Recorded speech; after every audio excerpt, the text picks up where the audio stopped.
workers' wage remittance, we have first top of list India, then China, Mexico, Philippines, Egypt, and so on and so forth, as you can see on the graph. Notice that Vietnam is in the top 10. Again, we can see a high dependency of Vietnam upon this kind of mainly private, unrequired, unilateral transfer. Oops, sorry.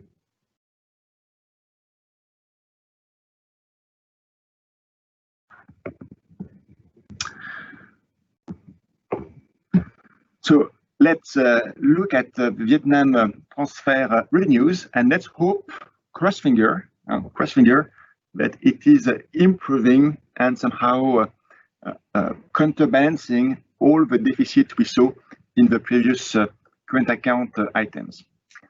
So here, as we hoped, Vietnam transfer revenues did increase. So they slightly decreased in 2018, and I unfortunately miss the last figure for 2019, but I think it is also slightly decreasing. But all in all, we may say that in $1 million, this is quite an important funding for Vietnam, relying on all those foreign workers bringing back their revenue remittance. So this is a good way to sustain the current account. But this is maybe not a good sign, of course, for the economy as a whole, since it means that significant parts of the population is working abroad to get money and to repatriate some of them. This is likely because they cannot find the job they would like in their home country. So again, we shall not be naive. We know that this is a way, at least, to keep the current account afloat, which is good, but is not meaning that the economy is flourishing in any way. Let's move on. Yes, it's true. It's true, nevertheless, that transfer revenues is of high importance. Is of high importance for many low-income and fragile states. It's, as you can see on the right graph, the blue line, remittances being received is the biggest source of inflows. Ahead from, for instance, IMF and official aid assistance, IMF or World Bank. So again, those poor and fragile countries do rely on immigrant workers, remittances, which is serving as a lifeline or a security net, if you wish, when they experience some global macroeconomic shock.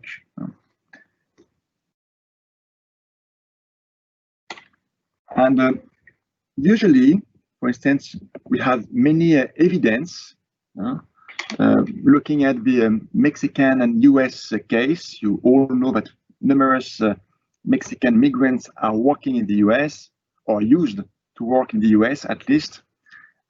Many studies, academic studies, shed the light on the idea that remittances were quite a good buffer because they are quite insensitive to the economic business cycles, meaning that even when the US were experimenting some recession, the amount of remittance that Mexico was receiving was rather stable.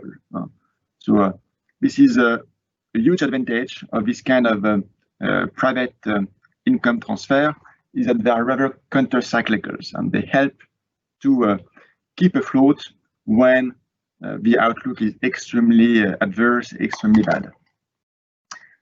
Of course, we all know that Trump policy and the wall that you can see here on the Mexican border is a game changer for Mexican remittance revenue. And we also know that the COVID-19 will likely dry up this vital source of income for poor and fragile countries, since many migration flows of workers are now jeopardized and interrupted. Well, so I think we went through the different accounts and items that we can find in the current account. We will now just question a few things. How could we assess a current account deficit? But much more than that, how could we figure out whether or not a country will succeed to improve its current account, to restore a balance, in case of deficit and drop deterioration. So is there any potential for improvement? How could we do that? How shall we analyze that? Well, first thing coming to our mind, and this is straightforward, this is obvious, is either by boosting the export or reducing the imports. So how could we boost the exports? This mainly depends on what we call in economics, and this is key terminology. So you may try to keep it in mind, what we call the price elasticity of foreign demand. So what is that? The idea is the following. To boost exports, we will try to reduce the price, the selling price when it comes to export. So different ways can be used. We will detail some of them. The exchange rate is also at stake because if you reduce the value of your currency, if your currency depreciates, as we say, you may export at a cheaper price. Your product will be cheaper for foreigners buying your products in a currency being devalued and being cheaper. Well, what we call the price elasticity is how sensitive will be the demand following a small change or a small decrease in the selling price. So we all expect that when you decrease the price, you increase the demand. I think this is a rather straightforward economic law. But the question is from how much? And this is the elasticity concept.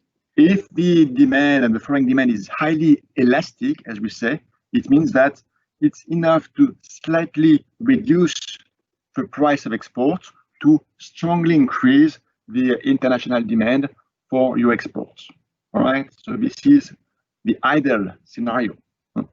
But boosting exports, this is not always the case. We will see what is driving the different elasticities, but just for you to keep in mind right now, it depends on the price elasticity of foreign demand, and it also depends on what we call the supply elasticity of exported products. What does it mean? That's one thing to have a higher international demand for your products. That's another thing for your domestic supply capacity. So your productive capacity, firm production, whether or not they will be responsive, sensitive to the higher demand, the higher international demand. So how could we reduce the price or cost of exports?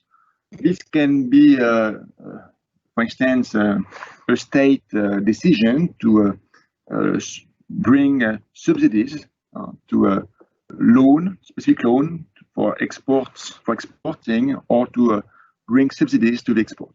But this now is regulated by the World Trade Organization to avoid, some countries that would artificially boost their exports with an excess of subsidies.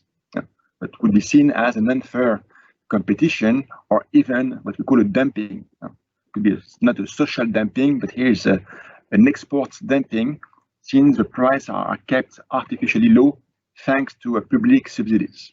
Well, so this is a limited maneuvering room for countries that cannot bring that much subsidies. Well, another idea, as we mentioned, would be the exchange rate management.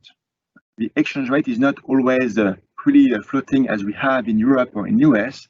In many developing countries, we have what we call managed floating exchange rates.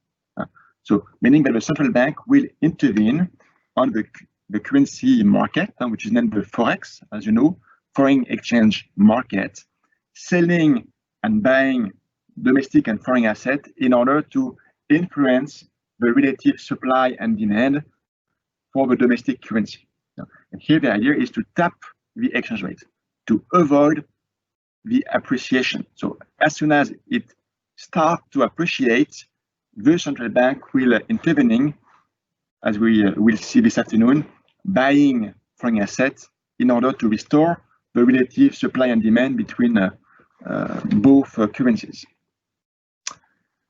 Well, of course, if you succeed to keep, let's say, artificially low your exchange rate, you have to gain some competitive advantage when you export. So you may expect to export more. What is the basic idea behind? Normally, if the exchange rate is perfectly free to float, any country that is exporting with a current account surplus, with trade surplus, is supposed to see its currency to appreciate. How come? Because when you sell numerous products abroad, the international demand for your currency to pay for the export is increasing. And when the demand for your currency increases, the price of your currency also increases. The high demand, the price increase. And when your exchange rate appreciates, this will be, as we say, a natural adjustment of the exchange rate. It appreciates, and then it may reduce in the medium run your export, restoring a balance in your trade accounts. So one way or the other, if you start with a trade surplus or trade deficit, your exchange rate should adjust accordingly to restore a balance. Balance being a trade account being on average over time around zero, sometimes with surpluses, sometimes with deficit, but should compensate over time. For instance, if you had a trade balance deficit, normally the exchange rate will adjust to help you to gain back some competitiveness. You do not export enough, well, international demand for your currency is low, your currency depreciates, and by depreciating, it is reducing the international price at which you are selling your product. Then you normally can export a bit more and restore a balance on your trade account. So hope this is clear, but just to clarify. So I will have a look at the question in a short while. Just before, I shall also say that either you boost the export or you strive to reduce the imports. And reduce the import is not an easy task neither. This depends on the relative share of what we call the incompressible import, but things you cannot do without. For instance, food, stuff, energy, resources, some capital goods that you cannot produce at home and that you do need if you want to incorporate few domestic production. Well, so this is the first thing, the share and the relative incompressible imports, but also your domestic demand elasticity, again, to the imports, meaning that if you slightly increase the price of your imports, well, will your domestic demand respond positively or not? So if the demand is elastic, normally your domestic demand for foreign products will get strongly reduced as soon as the import price will increase. All right. So how could you do that? How could you increase the price of your imports, for instance, by imposing some tariff, which is a tax on imported goods? So either some tariff or what we call some non-tariff barriers. Non-tariff barriers being a way to reduce the import by imposing some sanitary norms, for instance. So if you make it more stringent, clearly it will deter foreign companies to export in your country. So sanitary norms, any kind of regulation, or ultimately some quotas. Well, so here again, this is quite regulated by the World Trade Organization, as you may explore if you wish by yourself or just sending me some emails. And last way is to use the conventional monetary tools. You tighten your monetary policy, you increase up your domestic interest rate, and doing so, normally, you force the domestic consumption to get reduced. Access to credit is lower, is limited, and normally the global consumption gets reduced, and as a consequence, you also reduce your imports. Well, so here you understand that when a country is facing a trade balance deficit, there's a hard trade-off between cooling down the economy, which is overheated, with an overconsumption, then you import too much and you do not export enough. So you need to cool down what we call the overheated economy by reducing the private consumption and shrinking the public expenditures, for instance. But all that at the risk of killing growth. There is no universal good option in such a scenario. Well, we will focus just after reviewing your question on the ultimate solution, maybe the best one, which is to devaluate your currency, to depreciate or devaluate your currency. We will see that this is rather similar. The idea is to reduce the value of your currency in order to make your export cheaper. Does it work? Under which circumstances, under which conditions? This is what we will see. And notably, we'll see a specific phenomenon that we call the J-curve effect. But just before, I will have a look at your questions to make sure that you are following without too much trouble. So I just have 10 new questions, so this is good.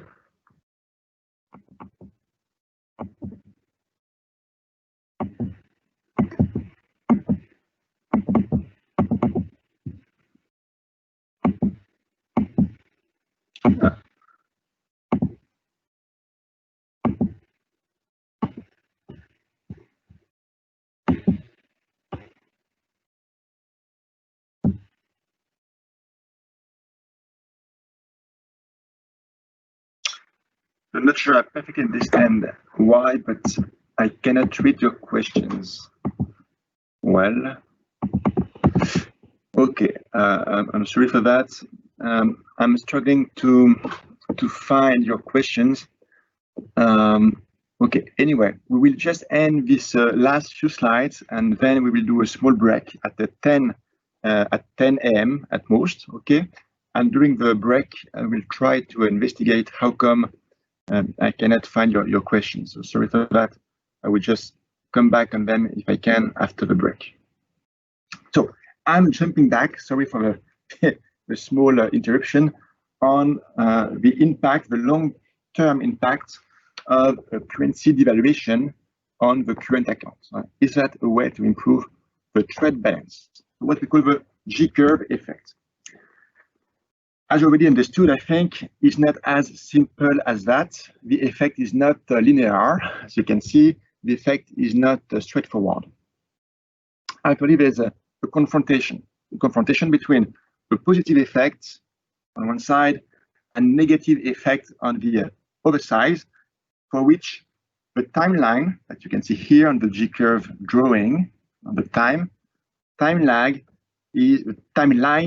is determining the final outcome, being a positive, surplus, or being negative. Well, so you may wonder where those positive and negative effects are coming from, and how come that we have such a confrontation that gets solved with the timeline. First, talking about the expected potential effect.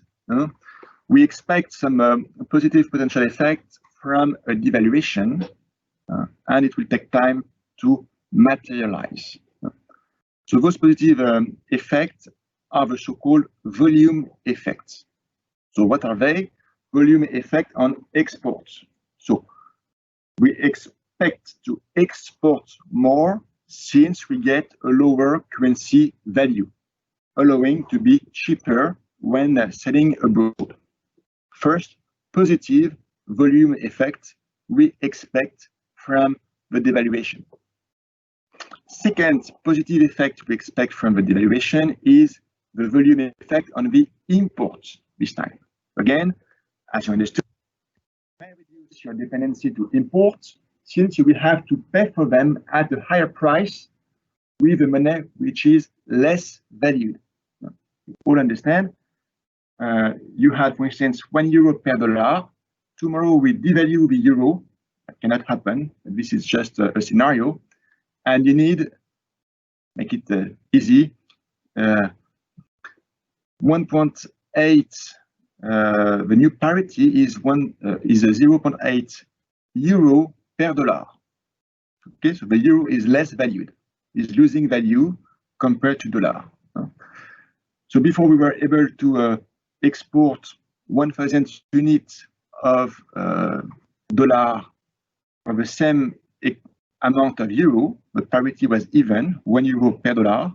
Now we lost 20% of value, which means that we will need much more units of European currency, of euro, to buy the same amount of dollar. 20% more units of euros being valued 0.8 instead of 1 to buy the same amount of dollar. So you can see that if we import from products sold in dollar, whatever the source, could be from the US, but from any other countries who is selling in dollar, who is exporting in dollar, then with a weaker euro, we will pay a much higher bill on the imports. Well, and the volume positive volume effect we expect is following the higher price, we expect that the domestic consumption of foreign products will get reduced. As it will be more expensive compared to domestic products, we expect to reduce the volume and the quantity of foreign products being purchased. Okay, so to reduce the imports in volume.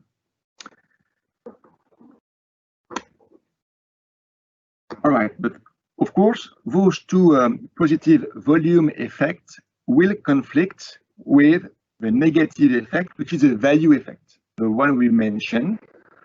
We may reduce the volume of products we consume, but any import, any product of import we consume will be paid at a higher price. And this is what we call the value effect, the price effect of the value effect.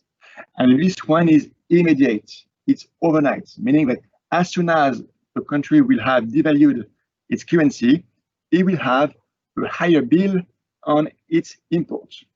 You cannot immediately reduce your dependency to the imports, so the volume stay even during the first stage, but unfortunately, you immediately have to pay all your existing imports at a higher price.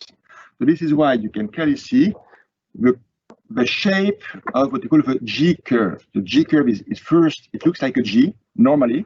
So it first deteriorates, and this is the value effect, the higher price of imports, which is predominant, okay? And it will steadily, but slowly, unfortunately, take off from positive effect that will break even at some point, and even maybe, but not always, we shall see that become positive in the long run. Looking at empirical studies, the break-even point here may take, in average, 1 year, no, even more, in average 18 months before breaking even. Meaning that during 18 months post-devaluation, your trade balance will go on deteriorating, will go on getting worse and worse. All right, so this is truly something to take into account. And of course, also, actually, many devaluations are failures. They never work, they never break even, or sometimes they do, but the improvement is extremely short-lived. And I will explain you why in the coming slide. This is because to be successful, you require many conditions. First one is the following. To export more, you shall first produce more. So this depends on the domestic supply capacity to adjust and to adapt to a new international demand, what we sometimes call the supply elasticity or supply flexibility, capacity to be responsive. And this depends on what? It depends on the finance capacity, because if you want to produce more, likely you need to get more equipped, to invest more. And we think that after devaluation, you can easily finance your investments. So here we come back to what we said yesterday. Devaluation is a threat for any investors. Will you inject your capital? Will you invest in a country for which you expect a devaluation? And we know that a devaluation could trigger another one. So this is something that looks like a high instability, which did not bring any confidence. So that's the point. You devalue, potentially you could export more, but for that you need to produce more, hence to invest, and your funding capacity is at stake here, because if you are missing domestic savings, you are forced to rely on foreign capitals, and they won't be attracted by your economy if they fear devaluation. Again, devaluation is of course also reducing the value of the investment for foreigners. For instance, you're French, you invest in, let's say, any African country, the country devalue by 20%, meaning that when you will repatriate your fund back from your African investment, maybe you had some return, this is good, but your final outcome, once your fund gets back in France, in euro, will get reduced by 20%, since you invested in local currency and the local currency lost 20% of value. Get what I mean? So this is something that will not attract investor and may bring some concern on the funding of your current account recovery, export capacity. First thing.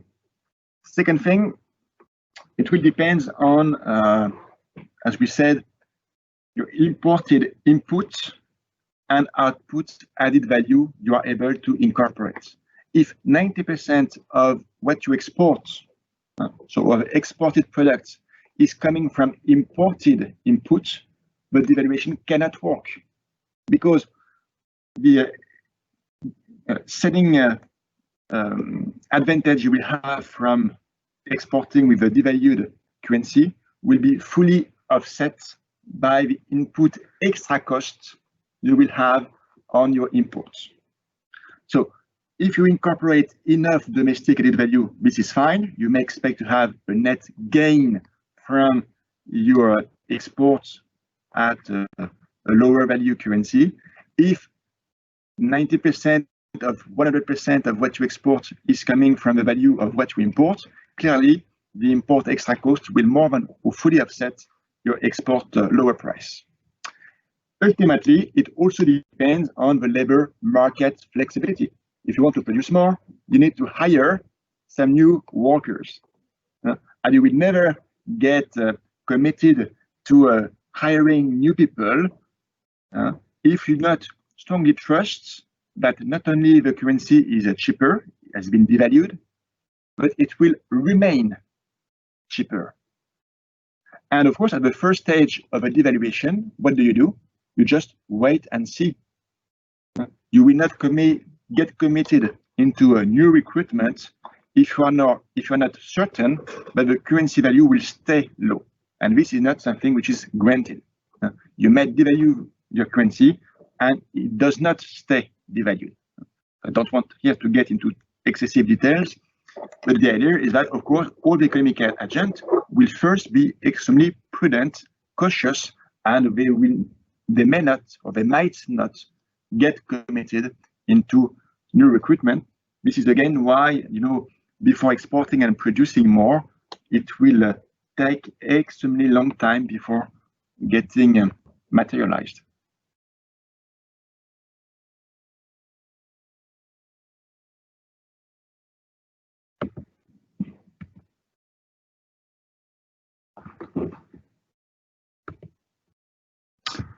Maybe just a few last comments on that. About the ultimate elasticity that you see on the slide, what we call the foreign demand elasticity. So how responsive will be the foreign demand to a change in your export prices? So to make it work, it must be elastic. It must be sensitive. Foreign demand must respond positively to a change in your export prices. Conditions for that. Well, how shall I say that? First, it depends on the kind of product that you export. Usually, manufacturing products are the one with the highest elasticity. So if you are selling manufacturing products, this could be good. But if you're selling exporting products that are inelastic, and sometimes services export are not truly price elastic, this may be harder to benefit from the devaluation. Also, of course, as you know, some services and products are perishable and they cannot be exported, or they are not price sensitive. Also, it's time consuming and difficult to penetrate foreign markets.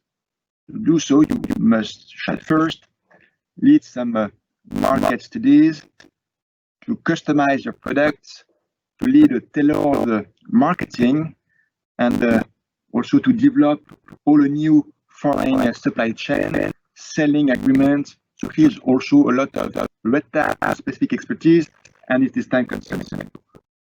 You may also take into account some international trade, very long-term contracts that will prevent you to modify your selling volumes, at least by the end of the contract, plus the intra-company trade, which is a high share of the international trade and resistant to currency fluctuations. So all in all, sorry for being a bit talkative, but you see so many conditions that needs to be met. And in the best case scenario, it will take time to map numbers. So you can see that the devaluation is clearly not a panacea solution. And I will see you in a couple of slides some cases of success. It has been a success for Vietnam, as you will see, but sometimes also resulting cases of failure.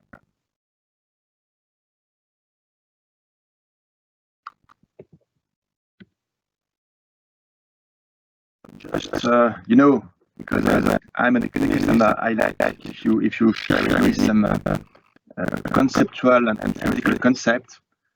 What I have described is summarized under the concept of the Marshall-Lerner condition, the name of the authors of the economist.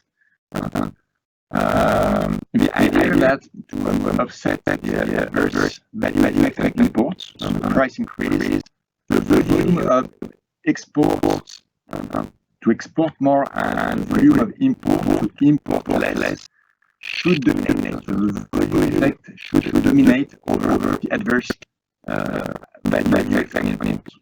And this is essentially a question of elasticities, as you understood. So what Marshall-Lerner is saying is that your devaluation as a change success is the same of price elasticities of import and export is higher than one.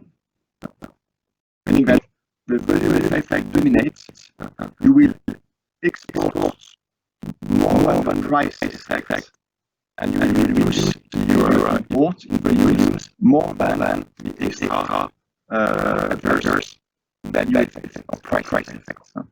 You pay a higher price in import, but you reduce more than proportionally your amount of product, of imported product. So this is the elasticity of the import, and as soon as the same of the export and import elasticity is higher than one. So highly elastic, very sensitive, here your devaluation may be a success.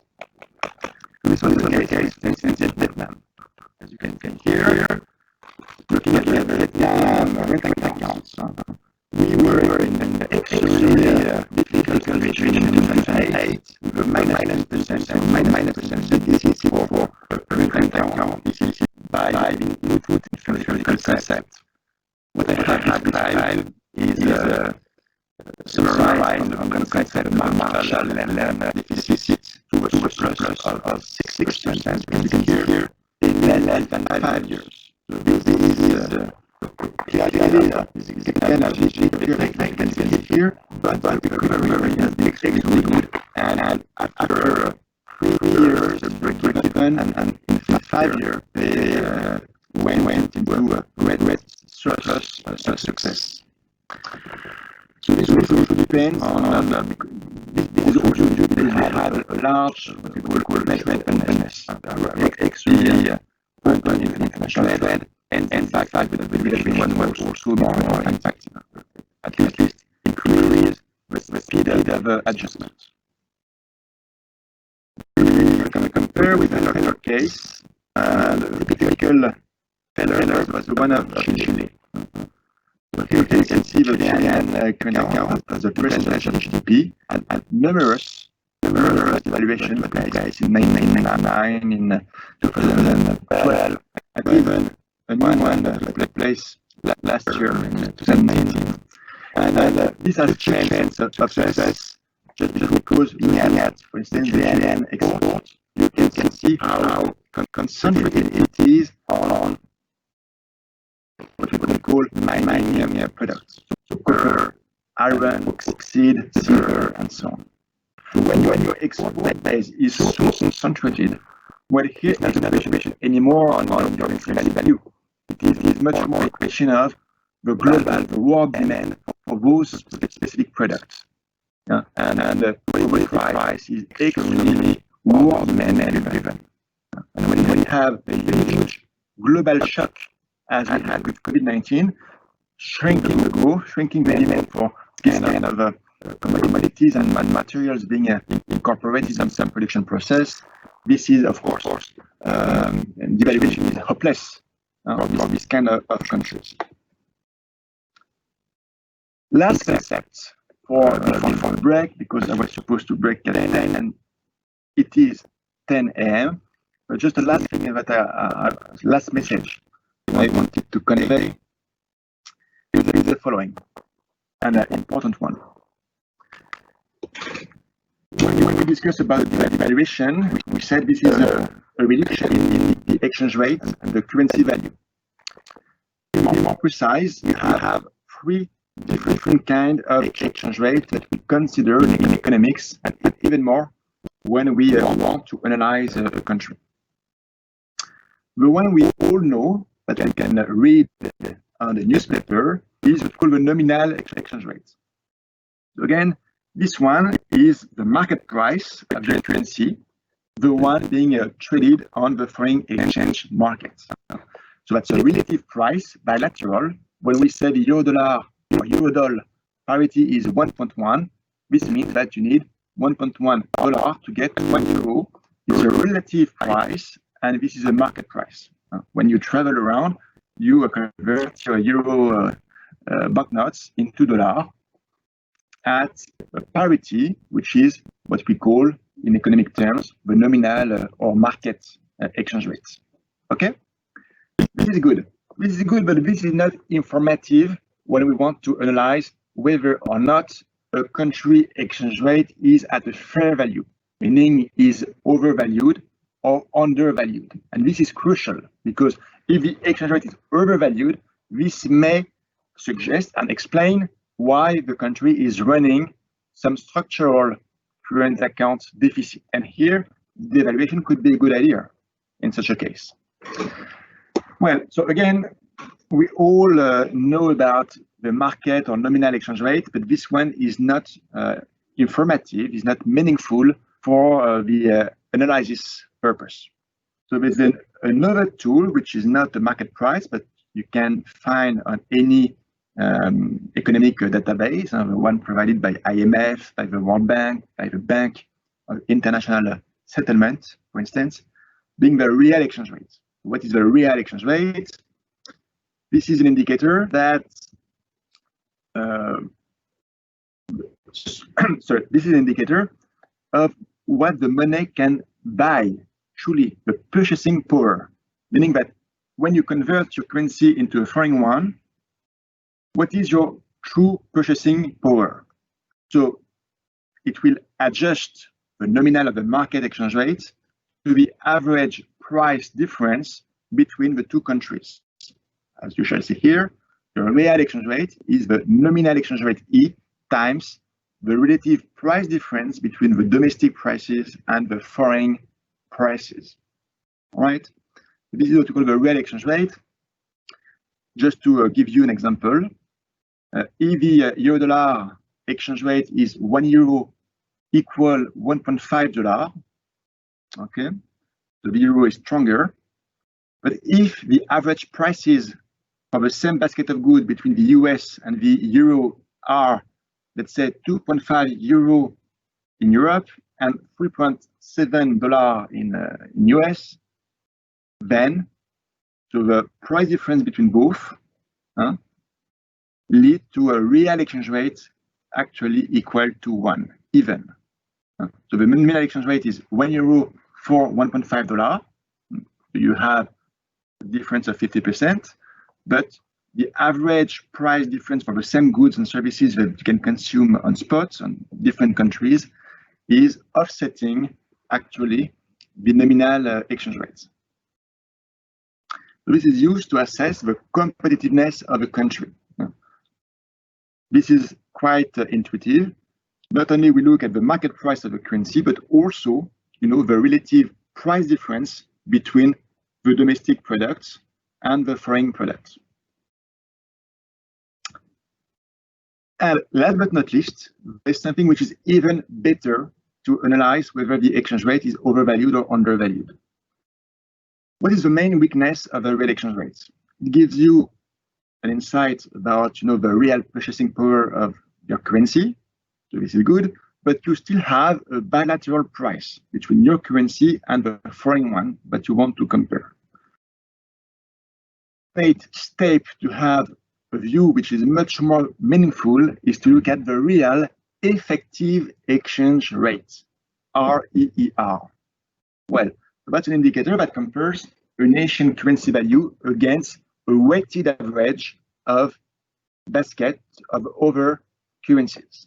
So this is not a bilateral price anymore, euro-dollar, but we do compare the euro parity with, an average price of main trade partner, actually, of Europe, and we get a weighted average of their currency price.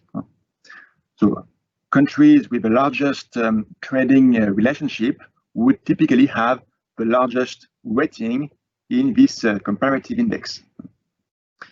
But the only indicator, let me repeat, but the only indicator accurate to assess a currency value, being over or undervalued, since bilateral prices are by essence relative. And you cannot draw conclusion. Is the base currency or your home currency weak, or the target or price currency strong? We just see that the bilateral price is high or is low, but you cannot deduce whether it is your base currency that is weak or the other currency which is over strong. So this is inconclusive. So again, if you want to draw some proper comparison, you shall compare with the basket of currency, of similar currency for your main trade partners, and this is what's called the real effective exchange rate. So now we are over for this topic on the current account. Just after the break, because today the session is ending at, I think, 11:30, something like that, I will check. So I may suggest a 10-minute breaks, and at 12 past 10, so in 10 minutes, we start again with the next topic, which is, as you may imagine, the capital account. So we will see how, in case the country is unable to rebalance its current account, how it might, but not always, be successfully financed thanks to the capital account. But we also need to detail and to go through all the different items that may suggest stronger reliance and confidence in the fundings, or the reverse, some potential distress or upcoming distress. So thank you so much and have a good coffee. See you in 10 minutes.